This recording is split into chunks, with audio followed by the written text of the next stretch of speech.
إن الحمد لله نحمده ونستعينه ونستغفره ونعوذ بالله من شرور أنفسنا وسيئات أعمالنا من يهده الله فلا مضل له ومن يضلل فلا هادي له وأشهد أن لا إله إلا الله وحده لا شريك له وأشهد أن محمدا عبده ورسوله يا أيها الذين آمنوا اتقوا الله حق تقاته ولا تموتن إلا وأنتم مسلمون يا أيها الناس اتقوا ربكم الذي خلقكم من نفس واحدة وخلق منها زوجها وبث منهما رجالا كثيرا ونساء واتقوا الله الذي تساءلون به والأرحام إن الله كان عليكم رقيبا يا أيها الذين آمنوا اتقوا الله وقولوا قولا سديدا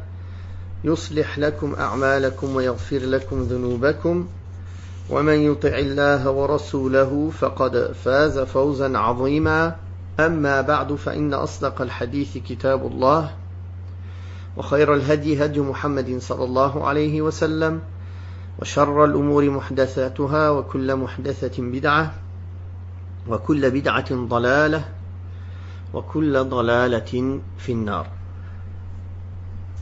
Allah tabaraka wa ta'ala nous a créé l'être humain, khalaqa al-insan, 'allamahu al-bayan, comme il dit subhanahu wa ta'ala dans sourate Ar-Rahman. Il a créé l'être humain et il lui a enseigné la parole, le fait de s'exprimer.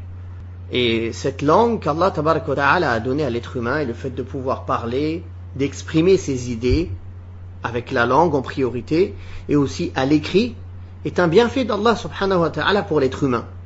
Mais Allah tabaraka wa ta'ala, ce bienfait, il nous l'a donné, mais il nous a donné des ordres aussi dans la manière de l'utiliser, dans la manière de s'exprimer, dans la manière de parler, dans la manière d'écrire, dans ce que l'on dit, dans ce que l'on écrit.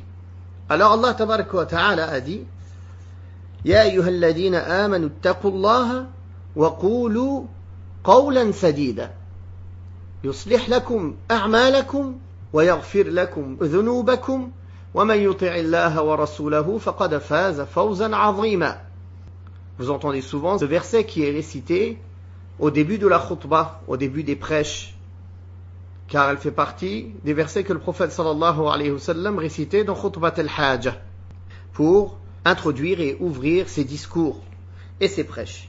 Allah Ta'ala a dit dans le sens de sa parole dans Surat Al-Ahzab, versets 70 et 71, Ô vous qui croyez, craignez Allah et dites des paroles droites, ou bien et tenez des propos justes, afin qu'il amende vos œuvres et absolve vos péchés.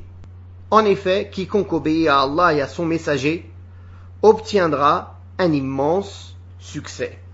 Allah tabaraka wa ta'ala a ordonné aux croyants dans ce verset du Coran de le craindre en toutes circonstances, que ce soit en secret ou en public, et parmi les manifestations de sa crainte, il y a le fait de tenir des propos justes, de dire des paroles droites, c'est-à-dire conformes à la vérité.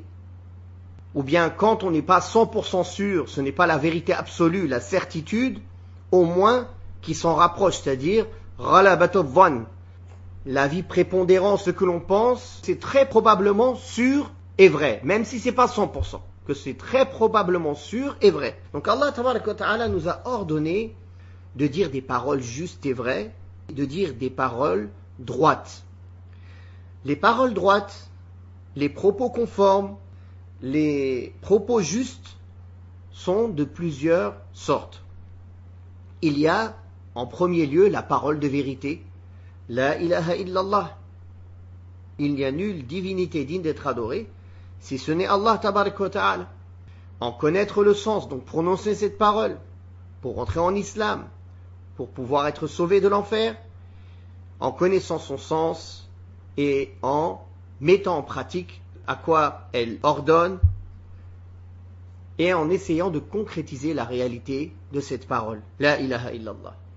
De même, prendre garde à ne pas dire des paroles contradictoires à la ilaha illallah, que ce soit des contradictions totales, que ces paroles soient en contradiction totale, comme les paroles de mécréance majeure, ou les paroles de mécréance et de polythéisme mineur, qui peuvent être en contradiction partielle ou totale, ou alors les péchés dans les paroles, comme les mensonges, comme le fait de parler sur Allah subhanahu wa ta'ala sans science, et de se prononcer sur les points de la religion sans en avoir les aptitudes, que ces paroles soient par la langue ou par l'écrit. Parmi les paroles conformes et droites, il y a le fait d'évoquer beaucoup Allah subhanahu wa ta'ala. Il y a le fait d'évoquer beaucoup Allah subhanahu wa ta'ala, comme Allah ta'ala nous l'a ordonné, quand Allah tabaraka wa ta'ala a dit Ya ayyuhalladhina amanu, udhkurullaha dhikran kathira, wa sabbihuhu bukratan wa asila. Ô vous qui croyez, évoquez Allah de manière abondante et glorifiez son nom ou sanctifiez son nom de bon matin et en fin d'après-midi. Parmi les paroles droites qu'Allah nous a ordonné de tenir et les propos justes, il y a le fait d'être véridique et de s'éloigner du mensonge même quand il s'agit de plaisanter, car le prophète sallallahu alayhi wa sallam a maudit la personne qui ment pour faire rigoler les gens. Allah subhanahu wa ta'ala a dit dans le Coran al-Karim, dans Surat al-Tawbah, Ya ayyuhalladhina amanu, ittaqullaha wa kunu ma'as sadiqin. Ô vous qui avez cru, craignez Allah et soyez avec les véridiques. La personne qui fait l'effort d'être toujours véridique dans ce qu'il dit et qu'il écrit, alors on lui annonce la bonne nouvelle que le prophète sallallahu alayhi wa sallam lui a annoncé dans le hadith authentique rapporté par Al-Bukhari et Muslim, cette partie du hadith où le prophète sallallahu alayhi wa sallam dit, la personne ne cesse d'être véridique et de chercher à être véridique jusqu'à ce qu'il soit inscrit auprès d'Allah parmi les véridiques. Parmi les véridiques. Et les véridiques, comme Allah tabaraka wa ta'ala a dit dans le Coran al-Karim, ils font partie des gens qui sont les plus haut placés au paradis. Ma'an nabiyyin was-siddiqin wash-shuhada'i was-salihin wa hasuna ulaika rafiqa. Avec les prophètes, les véridiques, les martyrs ou les témoins d'Allah et les gens pieux. Donc Allah Ta'ala a cité les véridiques juste après les prophètes.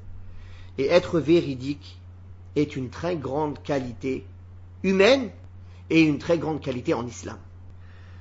D'ailleurs, le messager d'Allah sallallahu alayhi wa sallam a dit dans le hadith rapporté par l'imam Ahmad ibn Hibban, qui est un hadith qui a été jugé acceptable, garantissez-moi 6 choses de vos personnes et je vous garantis le paradis.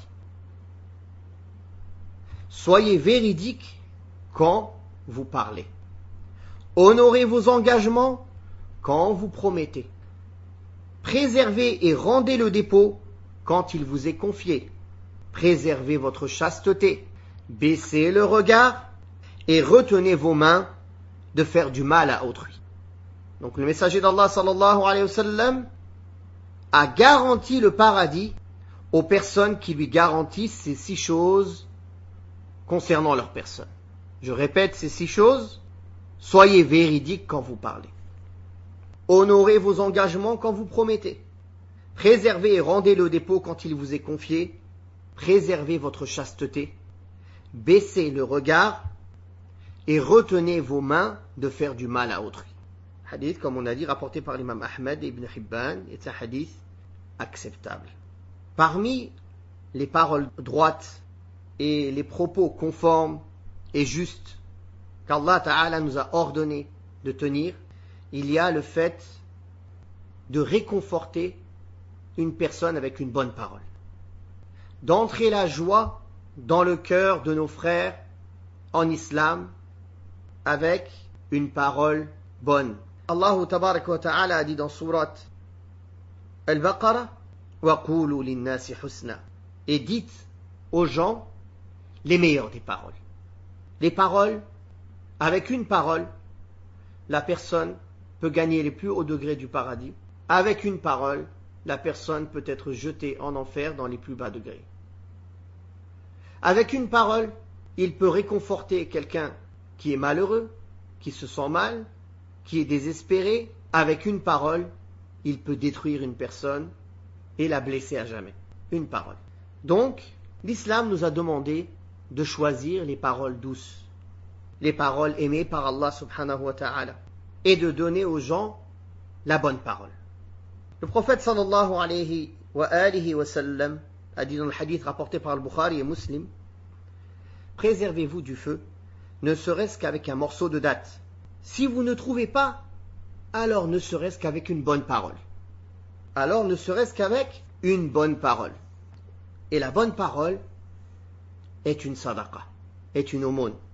C'est pour cela que parmi les paroles droites, il y a la douceur dans les discussions avec les gens, ainsi que les propos contenant le bon conseil et les recommandations utiles envers les autres.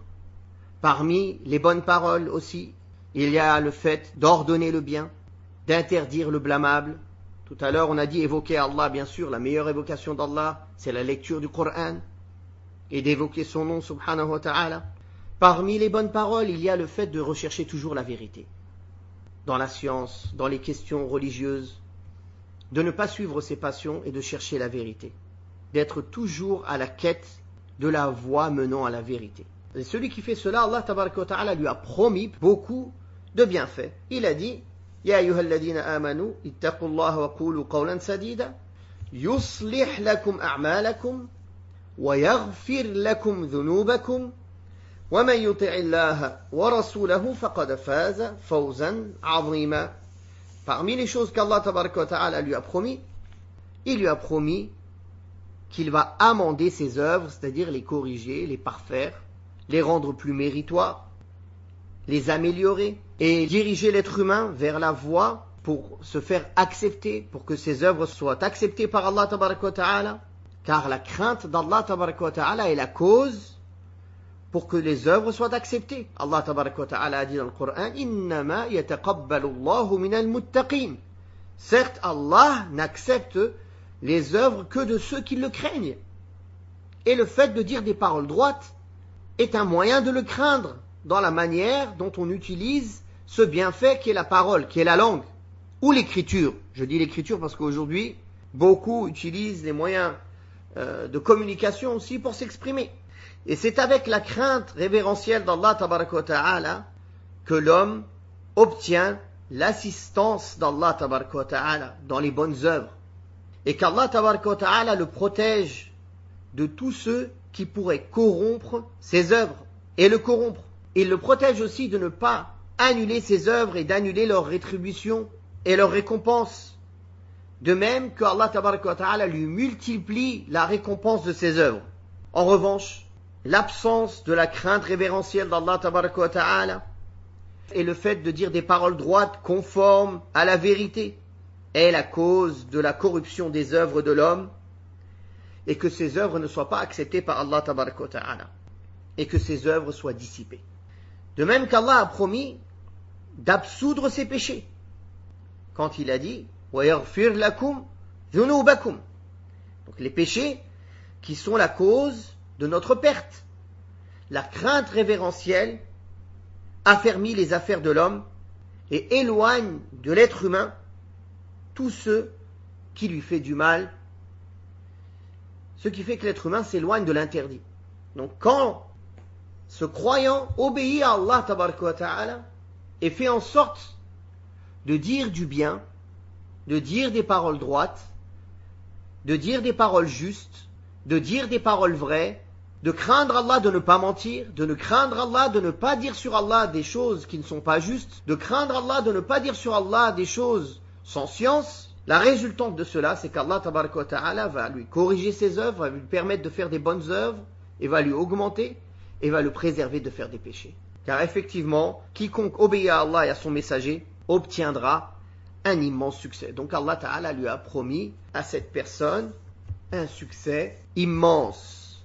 Et je tiens à attirer l'attention de mes frères et sœurs en Allah sur la dangerosité de parler sur Allah sans science. Toute personne aujourd'hui, malheureusement, avec les réseaux sociaux, les vidéos, les influenceurs, toute personne qui veut donner son avis sur tout. S'il y a 60 millions de musulmans, il y a 60 millions de mouftis. Tout le monde fait la fatwa, tout le monde connaît l'islam, tout le monde parle du halal et du haram, tout le monde donne son avis sur tout. Tout le monde est un exemple dans tout.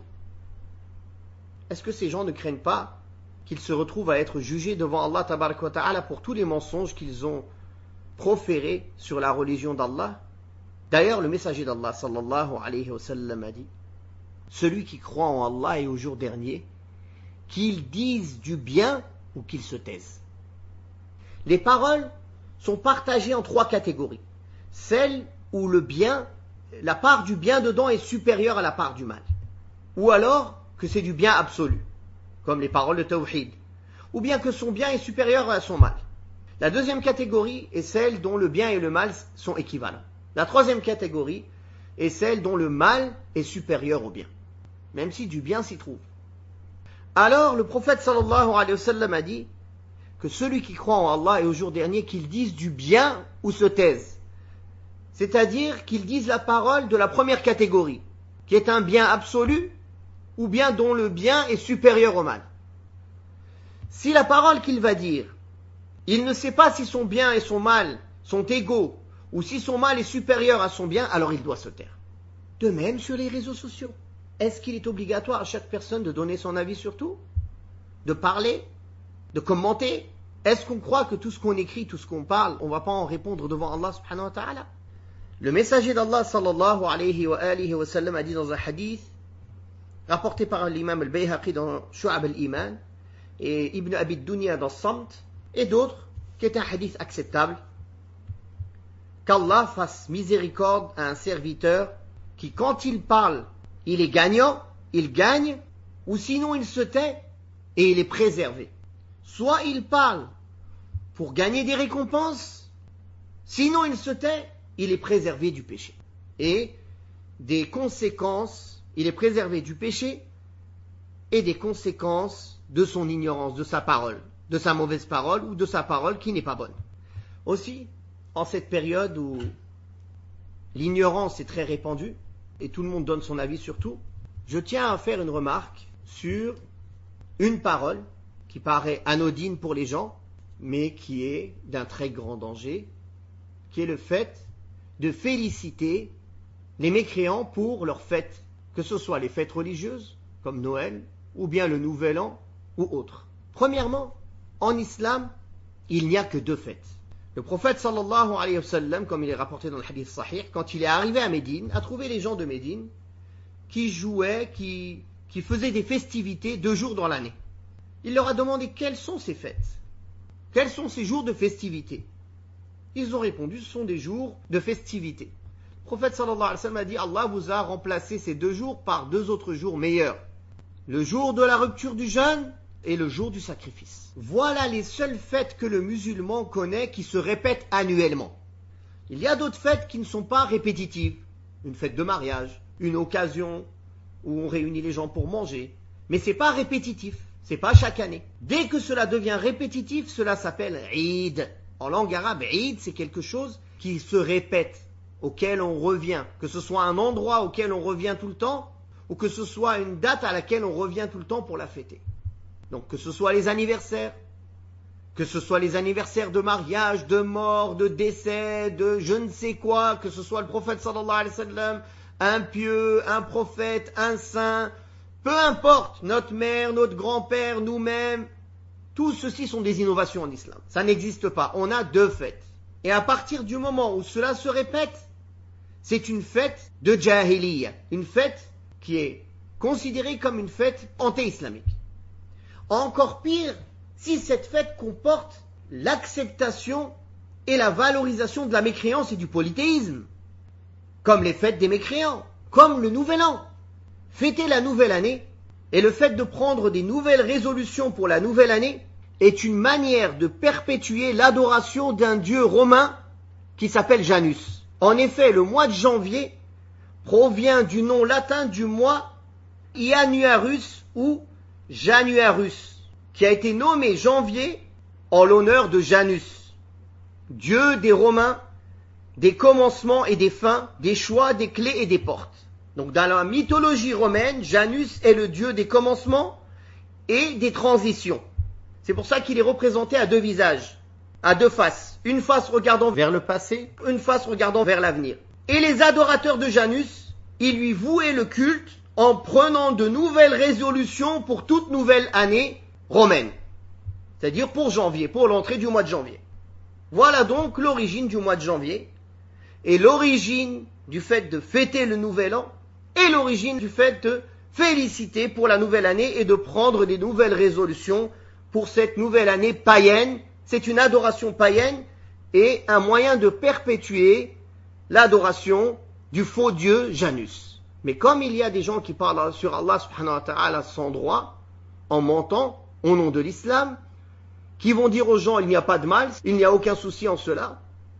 Demain ils vont vous dire il n'y a pas de souci de se prosterner devant une statue, il n'y a pas de souci à porter la croix, il n'y a pas de souci à adorer autre qu'Allah. Et à la fin, est-ce que ces gens-là porteront le péché à votre place le jour du jugement dernier? Bien sûr ils vont porter les péchés, mais ceux qui les ont suivis porteront leurs péchés aussi, et ils iront en enfer ensemble. Mes frères et mes sœurs, attention à cette langue, qu'Allah fasse miséricorde à un serviteur que quand il parle pour gagner des récompenses, ou sinon il se tait et il est au moins préservé du péché. Je vais finir avec cette parole-là, en demandant à Allah tabaraka wa ta'ala de nous permettre de dire toujours des paroles droites, et de s'éloigner du mensonge et du faux, et de ce qui met en colère à Allah tabaraka wa ta'ala dans nos paroles, nos écrits et nos actes, et de le craindre comme il se doit. Subhanakallahumma wa bihamdik. أشهد أن لا إله إلا أنت أستغفرك وأتوب إليك